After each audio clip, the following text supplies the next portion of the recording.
السلام عليكم ورحمة الله وبركاته. أهلا بيكم متابعين قناة الحكاية وما فيها.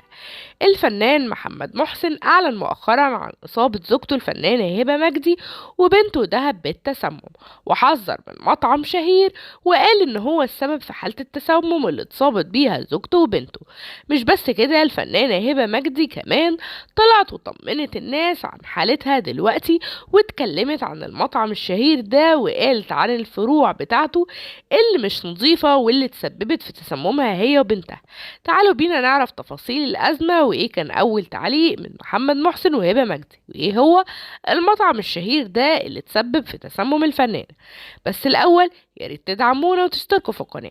بعد تسمم زوجته طلع الفنان محمد محسن وحذر الجمهور من مطاعم ماكدونالدز بعد ما اتصابت زوجته الفنانة هبة مجدي وبنته بالتسمم بعد ما تناولوا وجبة طعام من هناك. وكتب محمد محسن في منشور على حسابه بموقع التواصل الاجتماعي فيسبوك: احذروا ماكدونالدز، هبة مراتي ودهب بنتي جالهم تسمم امبارح بسبب اكل ماكدونالدز وطول الليل واحنا في المستشفى، وكانت معاناة وازمة كبيرة جدا. حبيت اقول لكم عشان احذركم وتتجنبوه، لان دي مش اول مرة. هما الحمد لله بقوا كويسين دلوقتي، والحمد لله على كل شيء. الفنانة هبة مجدي هي كمان نشرت صورة ليها من داخل المستشفى بعد ما اتصابت هي وبنتها بالتسمم، وحذرت هي كمان جمهورها من انهم يتناولوا وجبة من مطعم ماكدونالدز. وقالت عبر حساب ستوري بموقع انستجرام، وقالت: يا جماعة يا ريت محدش ياكل من ماكدونالدز، انا وبنتي تسممنا بسببه، خصوصا فرع التجمع اللي جنب مدارس نارمر وكربتال. انا ودهب كلنا منه امبارح واحنا لسه خارجين من المستشفى، والحمد لله على كل شيء. ودي مش اول مرة نتعرض للتسمم بسبب المطاعم، وخصوصا ماكدونالدز اللي اثر على صحتي، وكنت ممكن اتأذي بشكل كبير جدا انا وبنتي.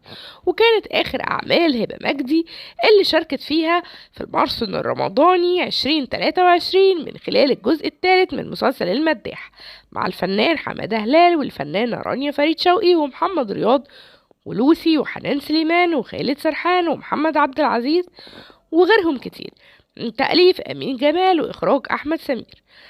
الفنانة هبة مجدي بعد ما حذرت الكل من مطعم ماكدونالدز: يا ريت الكل يخلي باله ومحدش يجيب أكل خلال الفترة دي، خصوصا في الحر الشديد ده، لأن معظم الأكل بيفسد بسرعة، وطبعا المطاعم ما بتحبش تخسر، فبيخلوا الأكل ويقدموه عادي كأنه وجبة سليمة، وده طبعا بيأثر على صحة الناس وخصوصا صحة الأطفال. فياريت ما نجازفش بصحة أطفالنا ونتجنب نجيب أي أكل من بره خلال الفترة دي. حتى لو عملنا أي أكل بسيط في البيت فده تجنبا وحفاظا على سلامتنا وسلامة ولادنا. يا ريت تشاركونا بآرائكم وتقولولنا لو كان حد فيكم تعرض للإصابة بالتسمم أو أي مشكلة صحية من المطاعم برضو زي الفنانة هبة مجدي. ولو عجبكم الفيديو يا ريت تدعمونا وتشتركوا في القناة وتفعلوا الجرس عشان يوصلكم كل جديد.